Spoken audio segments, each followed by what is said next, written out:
Hello everybody, my name is Kryptik and welcome back to another video. Today I'll be sharing with you guys my personal armory, showing you everything we've picked up along the way via supply drops. We've got 60 items to get through, so let's get into it. AK-12 Lance is the very first gun we've got on our list. Now this thing's pretty decent. We've got range up by 2, handling down by 1. Pretty good swap out. Only downfall to this class is you can't put quick draw on it, you can't put foregrip on it, nothing on the underneath of the gun. Also you can't put silencer on it because we've got that range increasing muzzle. So if you want to play loud, I definitely recommend using this gun. Next we've got a Lynx variation. The accuracy is down by 2 and the handling up by 2. Now I barely use this gun. I'm not a massive fan, seeing as though it takes like 2 bullets to take people out. With the Atlas it's like 1, with the Moore sometimes 1, 2, but the Lynx is really unreliable. I wouldn't recommend using it. If you guys want to see me give it a go, then you can put that in the comments below. Next we've got the MK14 Sport. Now this variation's okay. Accuracy's up by 1, range is down by 1. Now this is what this gun's for. Range kills across the map. It's single fire, so it's not going to be up close and personal. So taking down the range on this variation isn't actually the best idea. Next we've got the ASM1 Reckless. Really decent gun, probably one of my best variations.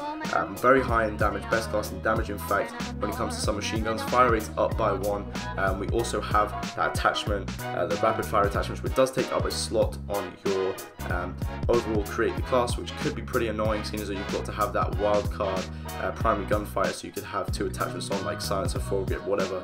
But it's a pretty good variation and I definitely used it. It's pretty decent. I definitely recommend it out there to all of you guys. Next row we've got the AK-12 Wrecker, a personal favorite of mine. Hasn't got any damage increase, but accuracy's down by 2, handling's up by 2. I love this gun. I think it's great. The sights are clear, it kills pretty quickly, it's accurate, the clip's not too small. Definitely recommend using the AK-12 or anything that doesn't have like the original like round sight, because I love the sights on these two. The AK-12 Lance and the AK-12 Wrecker have really good sights. I'm really enjoying using that gun. Next we move on to the PDW Compact. Haven't used a pistol apart from the shotgun one once in this game. Nobody seems to use them, so it'd be pretty cool to do a challenge through a pistol or something like that. We've got fire rate up by 1, handling down by 1. Not 100% whether I'm going to be using that thing, but if you guys want to see me use anything you see in my armory, just put in the comments below. Say I want to see using the HB RA3 competition variation, the Cowboy variation, the Goliath, the Noob Tube, which would be pretty interesting, but we'll get onto that in a second. Next we've got the HB RA3 competition variation.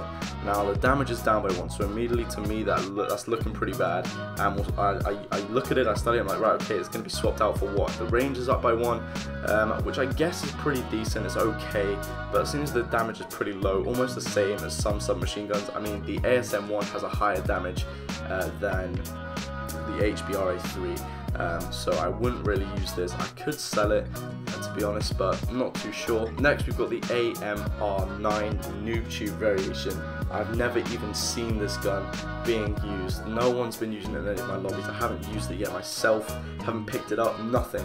But it's a noob tubing class, so it'd be pretty funny to use. I mean, I'm not a fan of noob tubes, especially in Modern Warfare 2 and everything like that when they were at large, but talking like them like freaking zombies. But anyway, I could use this. If you guys want to see me use this, it'd be a bit of fun to use in a video.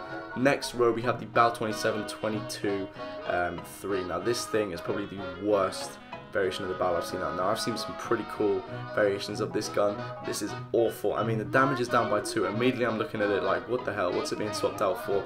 Fire rate up by 1, I guess, range up by 1, so it's not too bad. I've given it a go. I'm not a massive fan, but I'm going to keep it in there in case any of you guys have some recommendations or any tips, any attachments that could make this class better.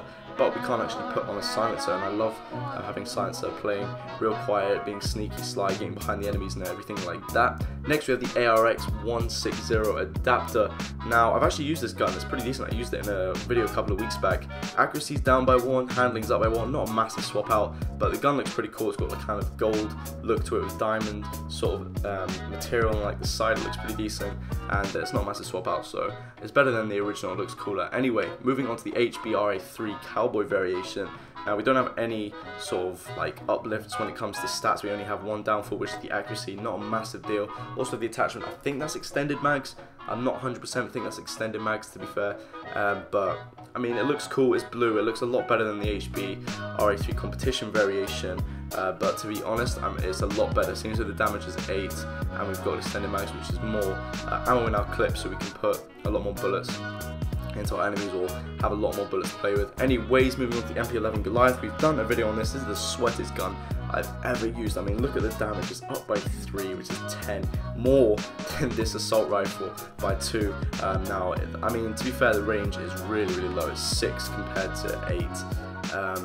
But handling's down by 3, damage up by 3. I've used this gun, it's absolutely awesome. I've done a video on it, it's absolutely crazy. So I definitely recommend it out there to you guys that are playing up close personal, maybe S&D, you're playing real sweaty and you want to get like into the enemy spawn as quick as possible, get into certain positions as quick as possible, get those close up kills, so I definitely recommend that. Moving on to the next page, 2 out of 5, let's go. The crossbow Frosty. Now I haven't used the crossbow yet in this game, not once, so that'd be a pretty cool challenge to try out, maybe the crossbow and the riot shield or something like that, and be a pretty fun challenge to do. But I can't really say much about this thing, so we have non-applicable stats. The Atlas 20mm virtuosity. Now we've used this gun, this is my favorite sniper. I mean, handling's amazing, damage is still the highest out of every single sniper, even though it's got 3 taken off it, so it's a really good variation. I've spoken about that in a previous video as well.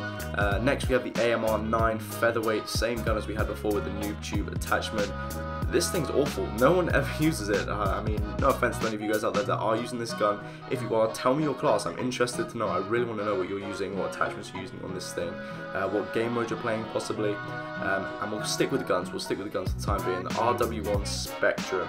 Now, fire rate's down by 1, this thing's pretty crap already when it comes to fire rate. I mean, its damage is decent, I mean it's 16, which is awesome, and the range is pretty good. Now, the best scenario you'd have this in is like extra damage and extra range, same fire rate, but with the extra range and extra damage, it's pretty much like a sniper rifle. It's crazy. Moving on to the Armory heavy machine gun. Now, a video is coming out for you guys tomorrow with this thing. It's an absolute machine, especially with quick draw grip, foregrip, and silencer. Definitely recommend it to you guys. Bit of a teaser, but definitely recommend chucking those attachments on this weapon. I mean, the games building up to those attachments could be pretty crap. I mean, you're not using silencer, you're going to be loud on the map and everything like that, but once you get them, you absolutely destroy. And the swap out for this, more damage and less handling, I think that's amazing. Anyways, moving on to the Atlas 20mm Carnage. This thing's crazy, it's maxed out on the damage. I mean, check that out, maxed out on the damage, and the accuracy is up by 1. I mean, the only downfall I think is like the reload speed. I'm not too sure what that symbol means, but this variation is awesome. Definitely recommend using it if any of you guys have been lucky enough to pick it up. And then we've got another variation of the Armory Crafty, but straight away we see the damage is down. Now, handling's up by 1, but I think that's just because we have a foregrip attachment, or we just have a foregrip attachment built in already, which I guess is kind of handy. But that's it for guns. We have the standard like Senator Recon shirt, Marine shirt, KVA, Assassin jacket, Senator pants, all that stuff. Moving on to the next page now, we have some pretty sick trousers here. The KVA leader pants, it's like Blue Tiger. They're my favorite, they're the ones I'm wearing at the moment. The Atlas Airborne, we have KVA Assassin, everyone has the Assassin stuff. Now, I haven't been that lucky when it comes to masks. I mean, this bloodshed helmet thing's been in my armory for like since the day I started. I mean, the Assassin mask is the coolest one I've got, but I wanted to get like the black one. I've seen a lot of people out there with the black one, but I haven't been that lucky when it comes to supply drops and equipment. And then we've got like these armors, not too special, nothing special about this really. And then last off we have our gloves and our exosuits. Now I did actually have the Day 0 release, but it didn't come down on the first day, thank you Amazon. But we've got pretty decent exosuits now. If I'd had that Day 0 release disc with me, I could have had that like golden kind of suit, but seeing as though everyone's got it at the moment, it kind of looks a bit tacky. I'm kind of waiting for some more awesome suits to like pop up, and I've seen some pretty cool stuff. We've got the KVA leader boots, we've got the KVA scout gloves. These are my two favorite items when it comes to my appearance. I love these gloves, they look sick, especially when I'm playing. Anyways, that is it for my armory. Hopefully you guys have enjoyed. Don't forget to share in the comments below anything you want to say about your armory, maybe stuff you've unlocked, any guns that you've seen today that you'd like to see me use in a video. Anyway, that's it from me. Thank you very much for hanging out with me. I hope you guys have a great week, and I'll see you guys on another video.